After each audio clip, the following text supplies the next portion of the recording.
Seorang polisi yang bertugas di Satuan Reserse Narkoba Polres Musirawas, Sumatera Selatan, terluka setelah ditembak orang tak dikenal saat menangkap bandar narkoba.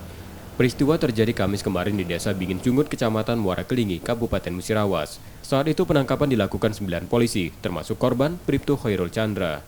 Saat tersangka sudah ditangkap, tiba-tiba terdengar letusan senjata api yang mengarah ke tubuh korban.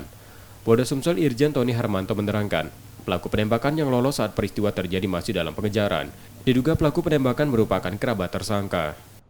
Mengevaluasi peristiwa penangkapan yang menyebabkan satu anggota kami tertembak. Jadi proses itu kita akan kembali turunkan dari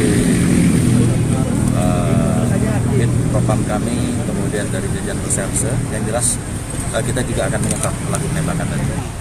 Ya, saat ini sudah menjalani operasi sejak tadi pagi, ya, tertembak di bagian pinggang sebelah.